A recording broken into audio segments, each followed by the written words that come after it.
Բարև ձեզ, սիրելի ընկերներ, փառք Աստծո, որ մենք այսօր առողջ ենք, կենդանի ենք, կարող ենք Աստծո ոտքի մոտ եւ նրան սովորել իր հավիտենական ճշմարտությունները, թող Աստված օրհնի այս ժամը, իր Սուրբ Հոգով մեզ սովորեցնի եւ մեր սրտում գրի իր Սուրբ Խոսքը, որպեսզի մենք կարողանանք Աստծո Հիսուսի շնորհքով իրագործել մեր կյանքում Հիսուսի անունով խնդրեցի, ամեն։ Ինչպես գիտենք, մենք արդեն նոր թեմա ենք ուսումնասիրում երկրորդ երամսյակում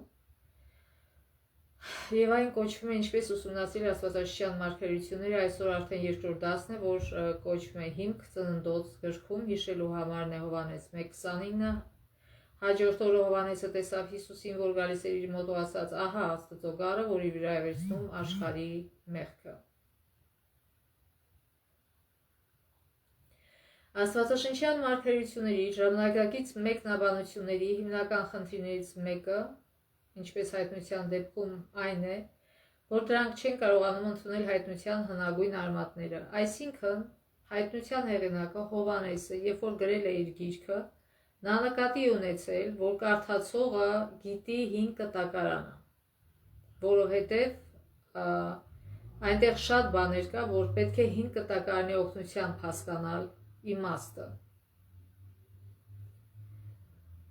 Թեև Աստվածաշնչում հայտնության գրքի ուսումնասիրման համար վերցված համարին նման համարներ փնտրելն օգտակար է, կան նաև կարևոր համարներ, որոնք հիմնարար են գիրքն ավելի լավ հասկանալու համար, սա հատկապես վերաբերում է ծննդոցին, առաջին գրքին Աստվածաշնչի, որը սահմանում է այն ուղին, որով մեր աշխարհը հայտնվեց մեղավոր քաոսի մեջ։ Ծննդոցը ցույց է տալիս, թե ինչպես մեր աշխարհը հայտնվեց մեղքի մեջ, եւ հայտնությունը ցույց է տալիս, թե ինչպես այն պիտի դուրս գա մեղքից։ Կարծես թե այս մեղավոր մոլորակի գոյության մասին լինի Աստվածաշունչը առաջին օրից մինչև որ մեղքի վերջին օրը։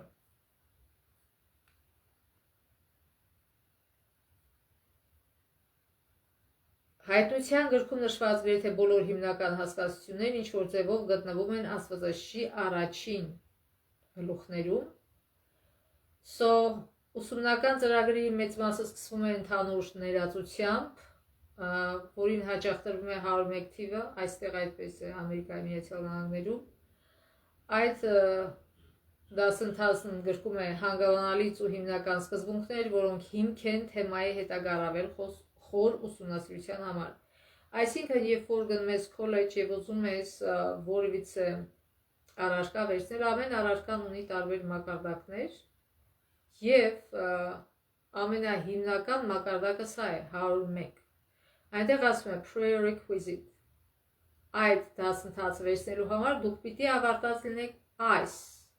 դասընթացը։ 101-ը պետք է ավարտած լինեք, որպեսզի կարողանաք վերցնել մյուսը, ինչի որտեղ սա հիմքն է այդ մյուս մակարդակի։ Նույնը Աստվածաշունչն է, այսինքն որպեսզի մենք հասկանանք մյուս գրքերը, Աստվածաշնչի հիմքը ծննդոցն է։ Եթե մենք չիմանանք ծննդոցը, մենք չենք իմանա ինչպես է սկսել այս աշխարհը, ինչպես է մեղքը մտնել աշխարհ եւ ինչ լուծում է որոշել Աստված այդ մեղքի հարցը լուծելու համար։ Ծննդոցը կարծես թե Աստվածաշնչի այդ 101 դասընթացն է, այսքան ամենահիմնականը։ Այսինքն հանգամանալից ու հիմնական սկզբունքներ, որոնք հիմք են թեմայի հետագա առավել խոր ուսումնասիրության համար։ Ամբողջ Աստվածաշունչը կարդալով արագ հայտնաբերում ենք, որ Աստված ծննդոց գրքում նույնպես ունի ընդհանուր հետազոտության դասընթաց եւ դա ծննդոց գիրքն է։ Նա ներկայացնում է գաղափարներ, որոնք ավելի մանրամասն քննվելու են Աստվածաշնչի հետագա հատվածներում։ Այսինքն այն ինչ որ ծննդոցում բացատրվում է այլ գրքերում, ավելի է բացահայտվում Աստվածաշնչի այլ գրքերում։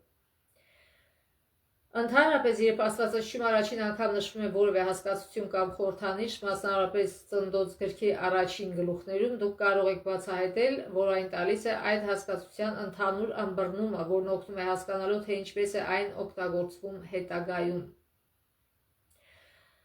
Աստվածաշի որոշ ուսումնասիրողներ դա կոչում են առաջին հիշատակման օրենք կամ կարելի է օրենքի տեղ օգտագործել սկզբունք բառը կամ օրինակ։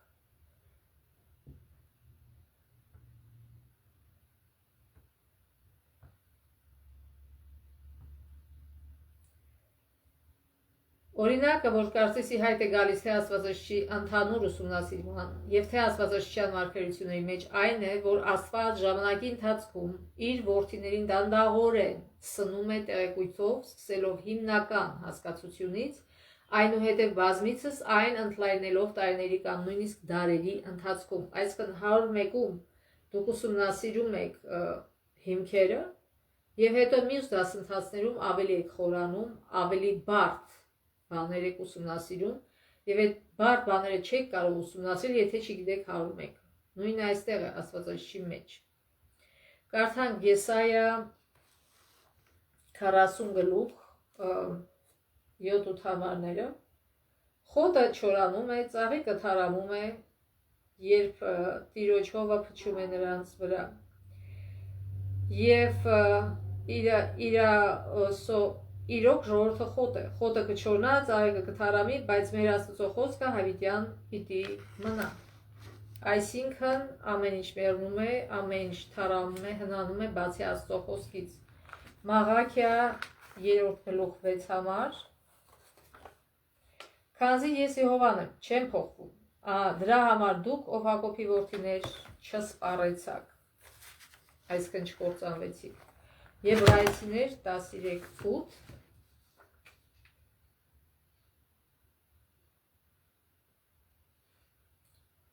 Հիսուս Քրիստոս նույնն է երեկ ու այսօր եւ հավիտյանս։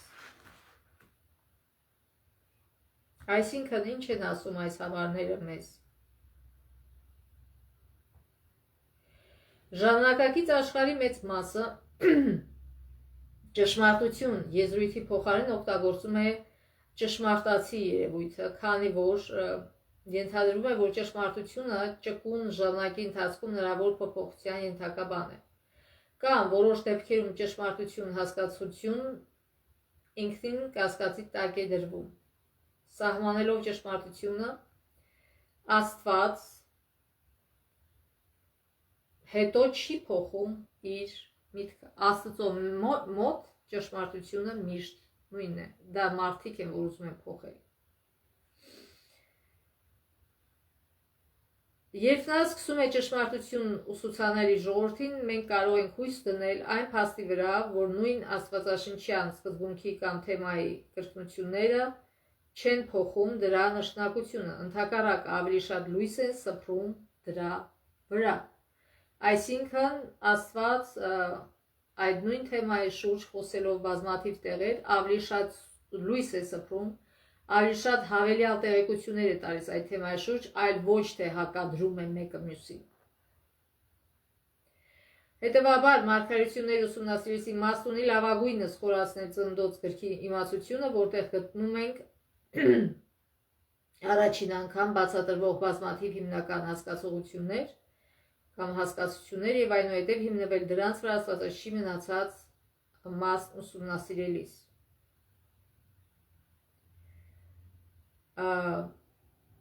Ուրեմն մեղավոր բնություն ժառանգելը մասամբ նշանակում է, որ տիեզերքի մեր ընկալումը աղտոտված է եսասիրության ու հպարտության հանդեպ մեր սեփական հակումներով։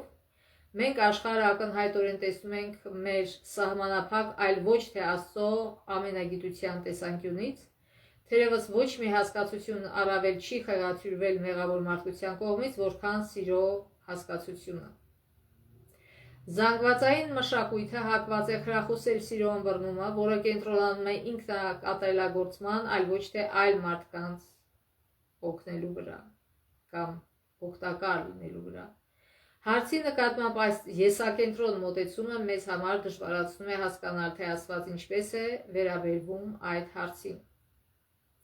Սիրո էությունը հասկանալը կարևոր բանալի է աստվածաշնչյան մարգարեությունները հասկանալու համար։ Մեծ պայքարի վերջին գլխում Ուայթը ունի այս խոսքերը. ամբողջ տիեզերքը մաքուր է,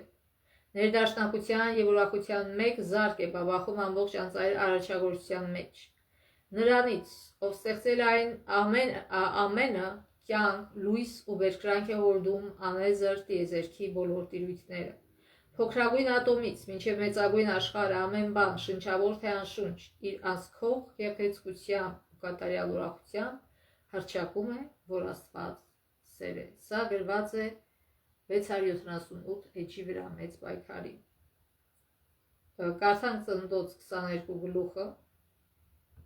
1-ից 13 համարները։ Այս դեպքերից հետո Աստված փորձեց Աբրահամին եւ ասաց նրան. Աբրահամն ասաց. ահա ես։ Աստված ասաց. վերցրու քո սիրած միակ որդուն Իսահակին, գնա Մորիայի երկիրը եւ ողջակե զարա նրան այն սարերից մեկի վրա, որ քեզ կասեմ։ Աբրահամը վաղ առավոտյան վեր կացավ, որ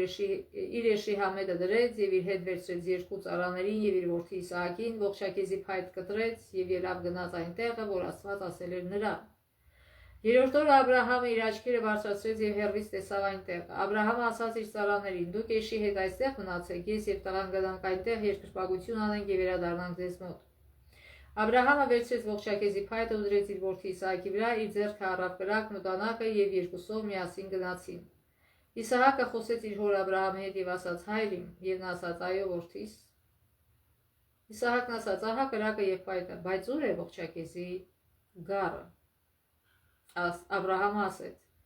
Աստված կհոգա իր ողջակեզի գառան մասին, որդյակս։ Եվ երկուսով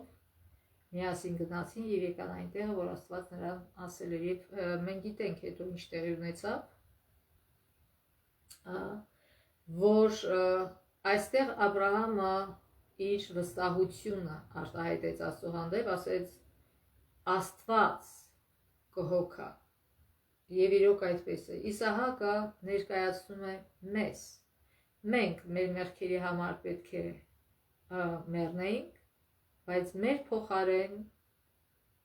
գառը մահացավ, այն գառը, որ երբ որ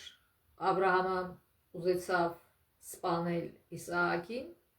հրեշտակը կանացրեց նրան եւ Աբրահամը տեսավ, որ այնտեղ կար մի գառ եւ այդ գառը մորթեց։ Ինչ էր կամ ով էր այդ գառը։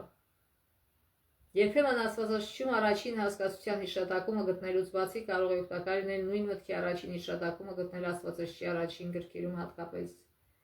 ավետարաններում։ Մենք գիտենք Հովհաննես 3:16-ը, որ շատ նման է այս համարին Աբրահամի հետ կապված,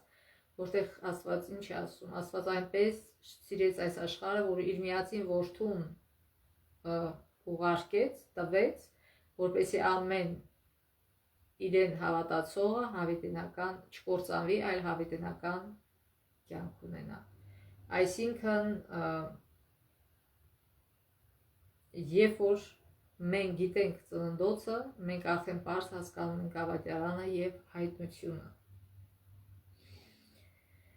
Ուրեմն Աբրահամի հավատն Աստծո հանդեպ այնպիսին էր, որ նա վստահեց նրան, հավատալով, որ Աստված կարող է հարուցանել իր որդուն,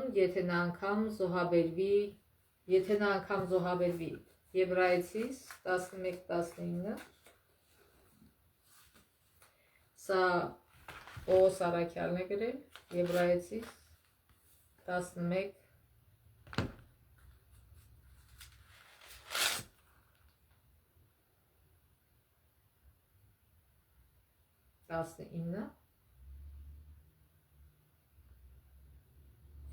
Քանզի Աբրահամը մտածում էր, թե Աստված կարող է մեռելներից Իսահակին հարություն տալ, ուստի որպես նախատիպար ընդունեց նրան։ Այսինքն Աբրահամը հավատում էր, որ Աստված կարող է հարություն տալ Իսահակին, ինչու՞։ Որտև իրենք այդ երեխային ունեցան այն ժամանակ, երբ որ ընդհանրապես հնարավոր չէր երեխա ունենալ իրենց համար։ Այսինքն հրաշք էր այդ երեխայի ծնունդը։ Եվ Աբրահամը հավատում էր, որ Աստված երկրորդ հրաշքը կանի եւ հարություն կտա Իսահակին։ Բայց այդ ամեն ինչը տեղ ունեցավ ոչ թե Իսահակի կյանքում, այլ Հիսուսի կյանքում։ Աստված իր որդուն ուղարկեց, որպեսզի մեր համար մեռնի, որպեսզի զոհ դառնա եւ հետո հարություն առնի։ Այն նախանշում էր Աստծո սերը մարդկության հանդեպ։ Նա սիրեց մեզ այն աստիճան, որ տվեց իր միածին որդուն եւ այնուհետեւ նրան հարություն տվեց մեռելներից։ Այսպիսով մեզ բացահայտվում է Աստծո անձնազոհ սերը մեր հանդեպ։ Ուրեմն Աստվածաշունչ գառի մասին առաջին հիշատակումը գտնում ենք Ծննդոց 22 գլխում, նույն պատմության մեջ, որտեղ գտնում ենք սիրո վերաբերյալ առաջին հիշատակումը, այսինքն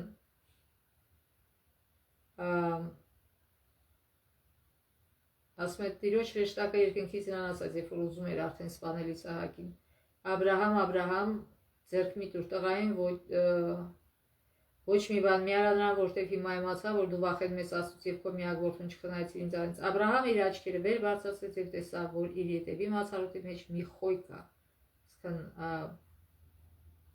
ոչխար, գառ, եղջյուրներից անունը եւ այսօր էլ ասում են, ուրեմն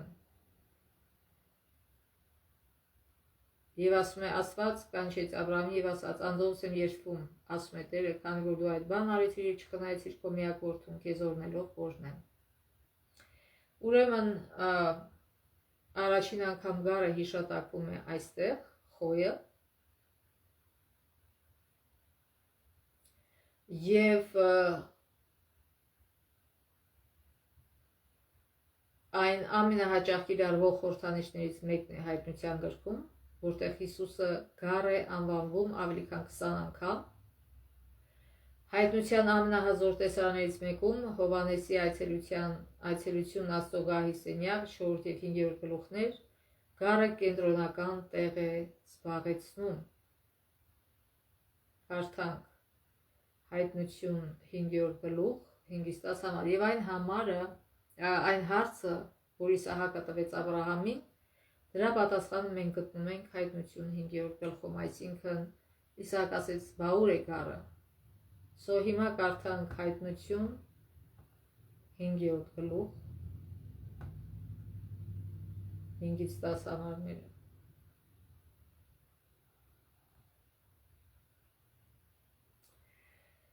Ուրեմն այստեղ նկարագրվում է, որ մի գիրք, ասում է, տեսա Հովհաննեսը, որը գրված էր եւ դրսից եւ ներսից կնիքով կնքված էր եւ ասում է մի զորավոր հրեշտակի տեսա, որ բարձրաձայն աղաղակում էր. ով է արժանի այս գիրքը բացելու եւ նրա կնիքները քանդելու։ Ոչ ոք, ոչ երկնքում, ոչ երկրի ոչ էլ երկրի տակ, որ կարողանար այդ գիրքը բացել եւ ոչ էլ նրա մեջ նայել, ես ուժգին լալիս էի, որտեղ չգտնվեց արժանի մեկը, որ գիրքը բանա եւ նույնիսկ նրա մեջ նայի, սակայն երեցներից մեկը ինձ ասաց. լաց մի եղիր, ահա հաղթեց Աբիծուդայի ցեղից Դավթի արմատը, որ բացելու է գիրքը եւ քանդելու է նրա 7 կնիքները, այսինքն Հիսուսը։ Տեսա, որ գահի 4 կենդանի ակների եւ իրեցների մեջտեղում ասես մորթված մի գառ կար, որ 7 եղջյուր ուներ ու 7 աչք, որոնք Աստծո 7 հոգիներն են, որ ուղարկում են ամբողջ երկրով։ Նա եկավ ու վերցրեց գիրքը գահի վրա նստողի աջ ձեռքից եւ գիրքը վերցրեց, 4 կենդանի ակները եւ 24 իրեցներն ընկան գառան առաջ եւ յուրաքանչյուրը ուներ քնար ու խնկովլի ոսկեբուր վառ, որ սրբելի աղոթքներն են, եւ նոր երգ են երգում ասում. արժանի ես այդ գիրքը վերցնելու եւ դրա կնիքները բացելու, որտեղ մորթվեցիր ու քո արյունով մեծ գնեցիր Աստծո համար բոլոր ցեղերից, լեզուներից, ժողովուրդներից ու ազգերից։ Այսինքն այդտեղ գտնվելու են բոլոր ազգերից մարդիկ եւ նրանց մեր Աստծո համար թագավորներ ու քահանաներ դարձրիր եւ կթագավորեն երկրի վրա։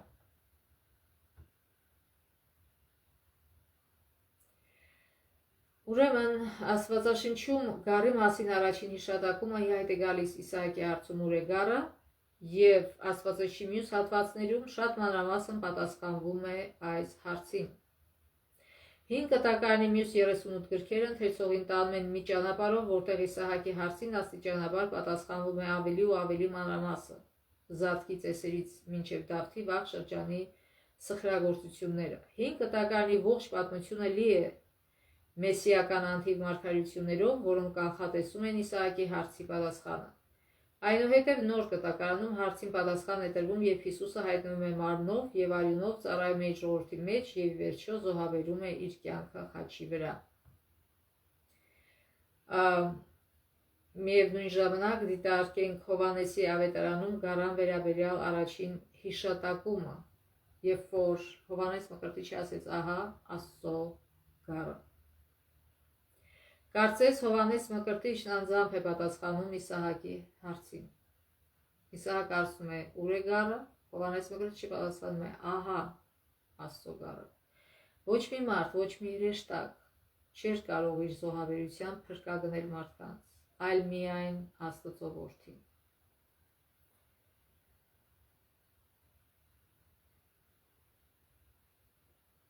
Եվ այդ միջավայրի գործոններն ավելի նպաստավոր չէին կարող լինել։ Մեղավորներն ապաշխարում են եւ մկրտությամբ խորասուզում ջրի մեջ խորհրդանշելով մեղավորի մահը եւ նոր կյանքի սկիզբը։ Այդ համատեքստում հանկարծ հայտնվում է Հիսուսը Աստծո գառը եւ ըստ Մատթեոսի պատմության երկինքը բացվում է նրան հայտնելու համար։ Դա է իմ սիրելի որդին, որ ունի իմ բարեհաճությունը, ասում է Աստված։ Ուշադրություն դարձրեք, թե ինչպես է երկնքից ձայնը Տիրոջ հրեշտակը հայտնում նաև Աբրահամի եւ Իսահակի խնդրի լուծումը։ Ուրեմն, երբ որ մենք միահյուսում ենք այս բոլոր կապերը, պարզ է դառնում, որ Հիսուս Աստծո գառը մեզ փոխարինող զոհն է։ Իսահակին փոխարինող զոհը Հիսուսն էր։ Հիսուսի խորհրդանիշն էր, այսպես ասենք։ Սա մեծ լույս է սփռում Հովհաննեսի տեսիլքում մորթված գառի վերաբերյալ մեր հասկացողության վրա։ Այսինքն, երբ որ Ադամն ու Եվան մեղանչեցին, Աստված ասեց, որ կնոջից կծնվի մեկը, որ կջախջախի սատանայի գլուխը։ Բայց մանրամասներ չտրվեց։ Ավելի շատ խորը ցույց տվեց այս հատվածում, որ ինչ որ մեկը զոհաբերվելու է մեր փրկության համար, այս Աբրահամի եւ Իսահակի հատվածում ավելի բացահայտեց Աստված, թե ոնց է դա լինելու։ Եվ հետո արդեն մյուս գրքերում ավելի շատ մարգարեություններ կան, որոնք խոսում են Հիսուսի զոհաբերության մասին, եւ հետո արդեն նոր կտակարանում մենք տեսնում ենք այդ մարգարեությունների իրագործումը։ Աշխարհում արարչից անջատված ապրելու թերևս ամենադաժան կողմն այն է, որ մահը թաքնված է յուրաքանչյուր կյանքի հետևում, պատրաստ հարվածելու ցանկացած պահի։ Մենք չգիտենք մյուս վայրկյանին մեզ ինչի սպասում, կամ մյուս օրը, կամ մյուս ամիս։ Մեր կյանքը մեր ձեռքերի մեջ չէ։ Դա մեղքի հատուցումն է, այն պատիժը, որ մենք վճարում ենք տիեզերքի միակ կյանքի աղբյուրից առաջից զատված լինելու պատճառով։ Արարիչը կյանքի աղբյուրն է, եւ երբ որ զատվում ես արարչից, զատվում ես կյանքի աղբյուրից։ Որպես այդպիսին այն մեծ դեր է խաղում աստվածաշրջան մարգարեության մեջ, այն ոչ միայն գոյություն ունի որպես իրականություն, այլ ավելի կարևոր լուծման բանալին գտնվում է միայն Հիսուսի եւ նրա մահվան ու հարության մեջ։ Թե մահվան առաջին հիշատակումն աստվածաշրջանում, եւ թե դրա առաջին հայտնվելը մեծ լույս սփռեցին մարգարեության այս հիմնական թեմայի վրա, օգնելով հասկանալ մեղքի խնդրի ծանրությունը եւ տալով կարևոր գործիքներ, հասկանալու խնդրի լուծումն Աստծո կողմից։ Մենք հաճախ ենք լսում, որ մահը կյանքի մի մասն է, դա սուտ է։ Մահը կյանքի հակառակն է, նրա կործանումը։ Աստված երբեք չէր ծրագրել, որ մարդը պիտի մեռնի։ Աստված ծրագրել է միայն հավիտենական կյանք մարդու համար, բայց ինքը մարդը խախտեց դա։ Մեղքը սկսվեց եւ մեղքի պատճառով եկավ մահը, բայց Աստված լուծում է տվել այդ հարցին, նորից վերականգնելու հավիտենական կյանքը։ Ուրեմն մահը անցանկալի հյուր է, որ չպետք է լիներ մեր գոյության մի մասը։ Թեև մենք ընտելացել ենք մահվանը, մեր սրտերը դեռևս ուժգին բողոքում են, երբ բախվում ենք դրան։ Կարծես թե մահը սովորական պիտի դարձածներ այս ամբողջ հազարավոր տարիների ընթացքում, բայց ոչ։ Երբ որ հարազատ մարդ է մերում, մարդ, որին դու սիրում ես, դու սկսում ես հեկեկալ, դու սկսում ես ցավել, անչափ է տիրում քո սրտին եւ շատ դժվար է բուժվում, եթե իհարկե բուժվում է։ Ասում են, որ ժամանակն է բուժում դա, բայց դա ժամանակը չի, դա Աստծո ողորմությունն է, որ օգնում է մեզ ուշքի գալ այդ հարվածից։ Ուրեմն մենք հասկանում ենք, երբ որ թեև մենք ընտելացել ենք մահվանը, մեր սրտերը դեռևս ուժգին բողոքում են, երբ բախվում ենք դրան։ Մարդկությունը կարծես գիտակցում է, որ դրա հետ կապված ինչ-որ սխալ բան կա, որ դա աննորմալ երևույթ է։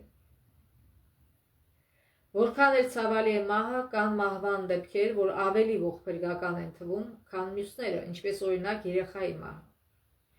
Մենք ակնկալում ենք, որ ծնողները իրենց երեխաներից առաջ կհեռանան կյանքից եւ մենք դա ընդունում ենք որպես իրերի սովորական կարգ, բայց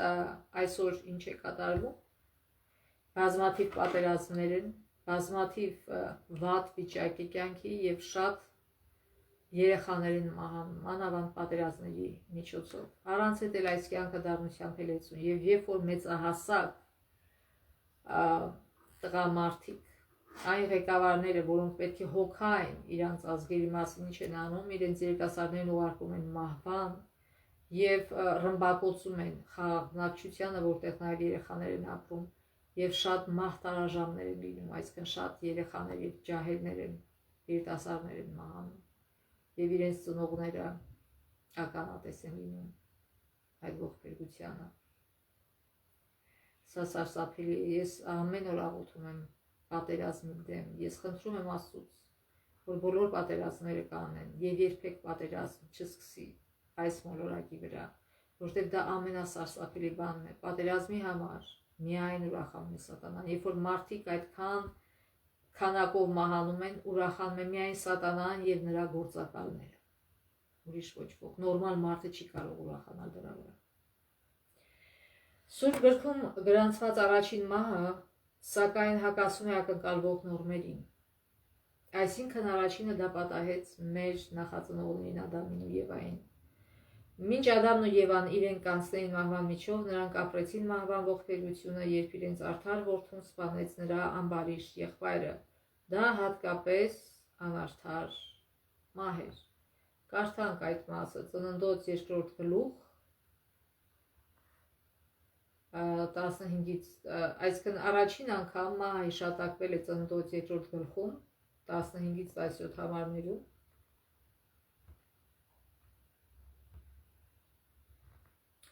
Երբ որ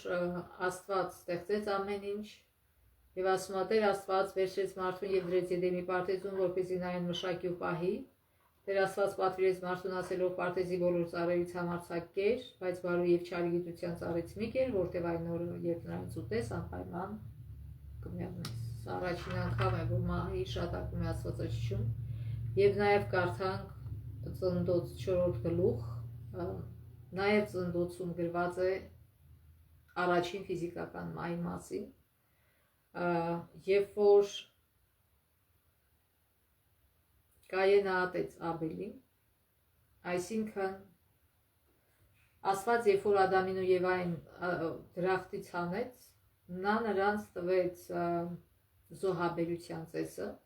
որ իրենց մեղքերի համար պետք է զոհաբերեին գառնուկ, բայց Կայենը կարծում էր, որ ինքը մեղավոր չի, դա արել են իր հայրն ու մայրը, ինչու է Աստված պահանջում իրենից գար բերել։ Եվ տեսեք, այսինքն իրա տեսակով փարիսեցի էր Կայենը։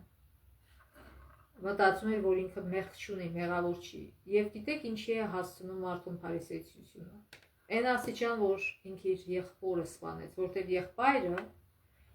արդար էր, Աստվածաշունչը ասում է արդար էր Աբելը, բայց ինչու էր արդար, որտեղ ինքը հասկանում էր, որ ինքը մեղավոր է եւ զոհ էր մատուցում այն ձևով, որով ասել էր Աստված, այլ ոչ թե Կայենը ինքը հողագործ էր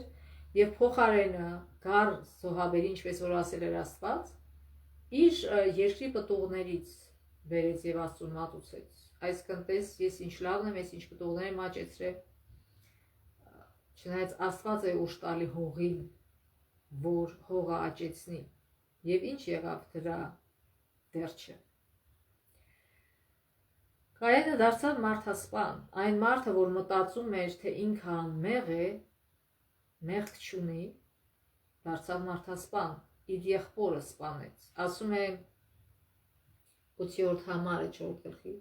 Կայենը խոսեց իր եղբոր Աբելի հետ, եւ երբ նրանք դաշտում էին, Կայենը հարձակվեց իր եղբոր Աբելի վրա եւ սպանեց նրան։ Ինչ էր արել իրան Աբելը? Ոչինչ։ Ընդհանրապես Աստված Աբելը հնազանդվել էր Աստծո հրահանգին, որպեսզի գար մատուցի, եւ Աստված ընդունել էր նրա զոհը։ Եվ Կայենը փոխարենը զգար իր սխալը, որ սխալը իր մեջ է, որ Աստված չի ընդունում իր զոհը, որտեղ ինքը ինքնագոհ գոռոզ մեկն է, կարծում է, որ ինքը անմեղ է։ Ինքը փոխարենը վերցրեց, սպանեց Աբելին, կարծես թե դրանով հարց էր լուծվում։ Ուրեմն ինչ պատահեց դրանից հետո? Տերը ասաց Կայենին. «Ուր է քո եղբայր Աբելը»։ Աստված չգիտեր, իհարկե գիտեր, ուր է Աբելը։ Բայց ուզում է խղճին դիպչել, որ գոնե հիմա խոստովանի, թե ինչ արեց ինքը, գոնե հասկանա, ապաշխարի, բայց ինչ արեց Կայենը, ինչ պատասխանեց։ Չգիտեմ, միթե ես եղբորս պահապանն եմ, այսինքն չապաշխարեց։ Ինչպես Ադամն ու Եվան սկզբում, չէ։ Ասեց, այդ ինչ արեց իր Ադամը, ասում է, ես մեղավոր չեմ, այդ կնիկը տվեց։ Եվան էլ ասում է, ես մեղավոր չեմ, օձը տվեց, այսինքն չապաշխարեցին։ Նույնը անում է Կայենը, ասում է, ես ինչ իմանամ, ես ով պահակ չեմ։ Տերն ասաց, ինչ ես արել։ Քո եղբոր արյան ձայնը երկրից բողոքում է ինձ։ Եվ հիմա դու անիծյալ լինես այն երկրից, որ իր բերանը բաց արեց եղբորդ արյունը քո ձեռքից ընդունելու համար։ Այստեղ Աստված անիծում է հողը։ Ասում ինչու, որովհետև Կայենը Աստված ասում էր այդ հողը, իր գործը, հողագործությունը նա աստվածացնում էր, դա էր բերում եւ ասում առաջարկում։ Ասում է, երբ մշակես հողը, նա այլևս իր արդյունքը չի տա քեզ, երկրի վրա ասանդական ու թափառական կլինես։ Այսինքն, երբ որ Ադամն ու Եվան մեղանչեցին, Աստված հողը անիծեց իրենց փոխարեն, իրենց պատճառով։ Եվ դրախտում շատ հեշտ էր այդ հողը մշակելը։ Ինքը իրան ջրվում էր, այսինքն գետնի տակից ջուր էր դուրս գալի, երբ որ կարդաք ծննդոց գլուխը, ծննդոց գիրքը, եւ չկային անպետք բույսեր, որոնց պետք է հանել, փշեր եւ տատասկներ չկային, եւ շատ հեշտ էր։ Ինքն իրեն աճում էր, բայց երբ որ իրանք մեղք գործեցին, ինչ ասեց Աստված։ Ասեց, հողը անիծյալ կլինի քո պատճառով, եւ դու արդեն քո քրտինքով կմշակես հողը, այսինքն շատ կդժվարանա քեզ համար։ Ասեց, հողը փշեր եւ տատասկներ կբուսցնի, եւ իհարկե ջրի հարցն էլ ջրվելու հարցը նույնպես ավելի դժվար կդառնար։ Բայց Կայենի կատարածը ավելի խորացրեց այս խնդրումը։ Կայենից հետո հողը ավելի շատ անիծվեց։ Ինչու սա արեց Աստված? Որտեղ դաժան էր, որտեղ չէր ուզում լավը, չէր կամենում լավը, ոչ։ Ուղղակի Կայենը աստվածացրել էր այդ հողը, աստվածացնում էր իր գործը, եւ Աստված ավելի դժվարացրեց իր կյանքը, որպեսզի նա ապաշխարի։ Գիտեք, լավ կյանքը, հեշտ կյանքը ապաշխարության չի տանում։ Եթե ձեր կյանքը դժվար է, փառք տվեք Աստծուն, շնորհակալ եղեք, որովհետև Աստված ուզում է ձեզ տանի ապաշխարության։ Եվ Աստված սիրելով Կայենին դա արեց, որպեսզի Կայենը խոնարհվի այդ դժվարությունների մեջ եւ ապաշխարի։ Բայց ցավոք Կայենը նորից ամբոսության հոգի ունեցավ, փոխարենը դրանով զբաղվել, նա քաղաք հիմնեց, առաջին քաղաք հիմնողը Կայենն է, եւ դա բոլորովին Աստծո կամքը չէր քաղաքների ստեղծումը։ Աստված, երբ որ Ադամին եւ Եվային ստեղծեց, ինչ ասեց, հողը մշակեք եւ ապրեք։ Քաղաքային կյանքը շատ մեղքեր է իր հետ բերում, եւ ուրեմն ինչ է տեղի ունենում։ Այն մարդը, որ կարծում է, որ ինքը անմեղ է, որ ինքը մեղավոր չէ, գործեց առաջին սպանությունը։ Եվ դրանից հետո ավելի շատ դժվարությունների մեջ ընկավ, Աստված նրան հնարավորություն տվեց, որ ապաշխարի։ Ուրեմն Սուրբ գրքում գրանցված առաջին մահը այդպես տեղի ունեցավ։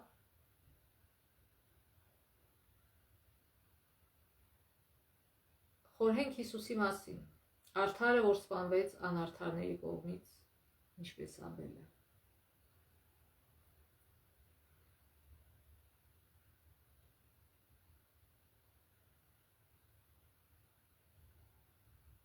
Երկրպագության հարցն առանցքային թեմա է հայտնության գրքում։ Կեղծ երկրպագության համակարգերի հեղինակն ու կատարողը կոչվում է Վիշապ, ինչպես մենք նախորդ կարդացել ենք Հայտնություն 13:2-4 համարներում, որ Վիշապը վիրավորվեց, բայց հետո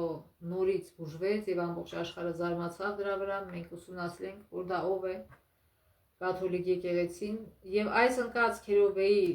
օծակերպար նկարագրությունը, այսինքն կաթոլիկ եկեղեցու հետևը կանած է հենց այս Վիշապը։ Եվ այս ընկած Քերովեի օծակերպար նկարագրությունը պատահական չէ։ Այն հստակ ցույց է տալիս Եդեմի պարտեզը, որտեղ օծը մտավ դրախտ եւ Ադամին ու Եվային համոզեց հետևել Արարչի դեմ իր ապստամբությանը։ Այսինքն մենք գիտենք, որ կենդանիների չեն խոսում, օծը խոսել չգիտեր, բայց աներևույթ Սատանան, այս ընկած Քերովեն կանած էր այդ օծի մոտ, ինքն էր խոսում, մենք գիտենք, որ ինքը կարող է անտեսանելի լինել, բայց Եվան կարծես թե օծն է խոսում եւ ընկավ շոկի մեջ, որտեղ ինքը գիտեր, որ կենդանիները խոսել չգիտեն, եւ զարմացավ, որ օծը խոսում է եւ ընկավ շոկի մեջ, եւ դա Սատանայի մարտավարության ձևերից մեկն է։ Շատ հեշտ է մարդուն հաղթել իրան շոկի մեջ գցելով եւ արագ գործել, քանի մարդը շոկից դուրս չի եկել, արագ գործեց Սատանան եւ այդպիսով հաղթեց Եվային։ Ուրեմն այստեղ մենք պարզ տենում ենք, որ Ծննդոց առաջին գրքում հիշատակված օծը դա հիշատակում է հայտնությունը եւ բացատրում է, թե ով է այդ օծը եւ ինչու է կոչվում օծ։ Ուրեմն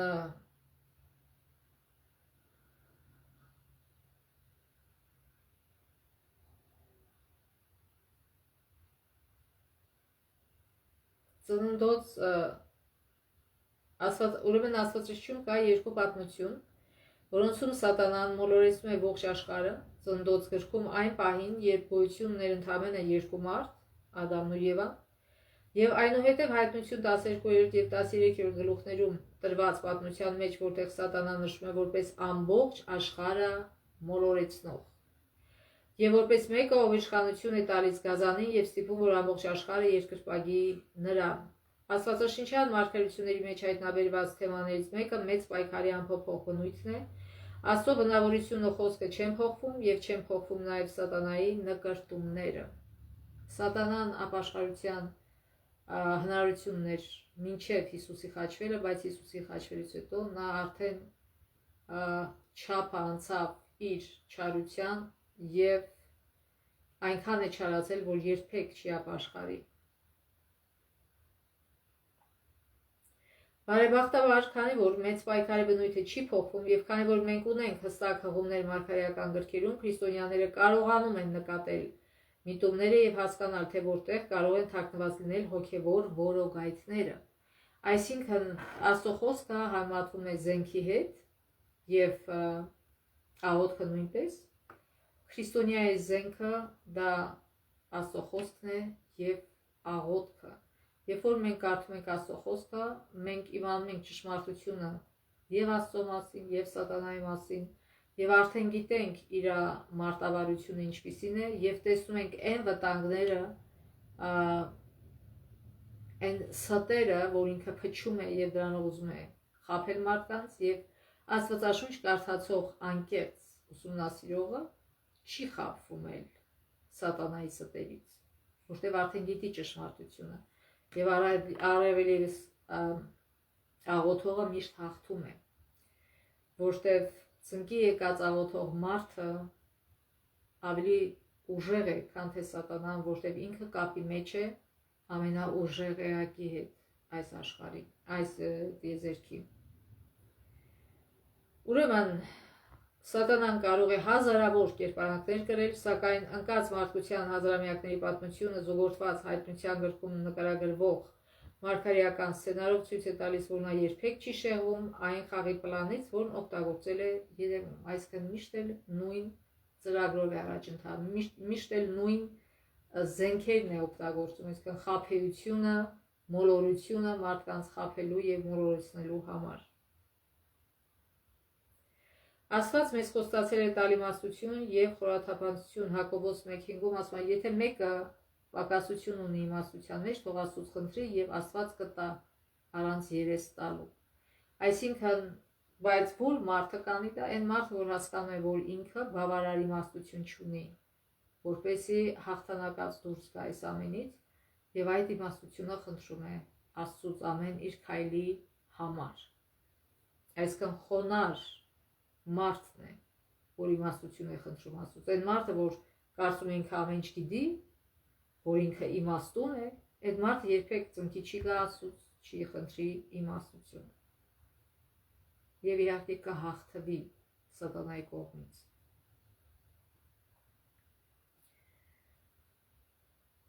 Աստված մեզ խոստացել է տալ իմաստություն եւ խորաթափանցություն, զինված լինելով Սուրբ գրքի արժանահավատությամբ, մենք չպետք է տրվենք սատանայի մոլորություններին։ Ցավոք շատերն են տրվել դրանց, շատերն էլ դեռ կտրվեն։ Խորհենք, թե ինչպես է մշակույթը փոխվում ժամանակի ընթացքում։ Հասարակական նորմերի փոփոխություն, բաներ, որ ժամանակին ընդունելի էին, դառնում են անընդունելի եւ հակառակը։ Ժամանակին անընդունելի, իսկ հիմա ընդունելի են դառել։ Հաշվի առնելով, որ մեծ պայքարի հիմնական խնդիրներն ու դերակատարները չեն փոխվում, ինչ հարցեր պետք է հաշվի առնի քրիստոնյան, երբ ուսումնասիրում է փոփոխվող մշակութային լանդշաֆտը։ Օրինակ, սատանայի հնչեցրած առաջին ստերը, թե բնավ չեք մեռնի եւ աստվածների նման կլինեք, այսօր որտեղ կարող եք գտնել ձեր մշակույթում։ Մենք բազմաթիվ անգամ այս մասին խոսացել ենք, այսօր շատ մարդիկ, մանավանդ երբ որ փողերը ավելանում են, իրանց կարծում են Աստված եւ իրենց երկրպագողներ են փնտրում եւ ուրախանում են, որ իրենց երկրպագողներ ունեն, այսինքն Աստծո նման են իբր թե,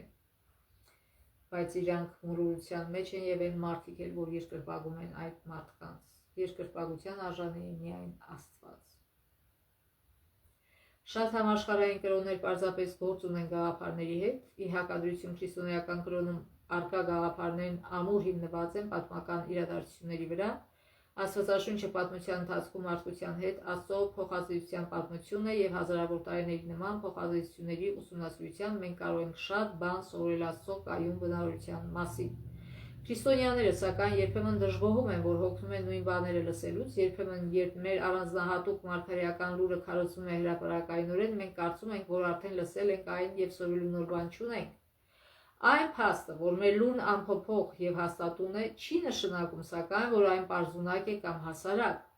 Ճիշտ հակառակը, երբ ուսումնասիրում ես անսահման Աստծո մտքից մեզ փոխանցված տեղեկույթը,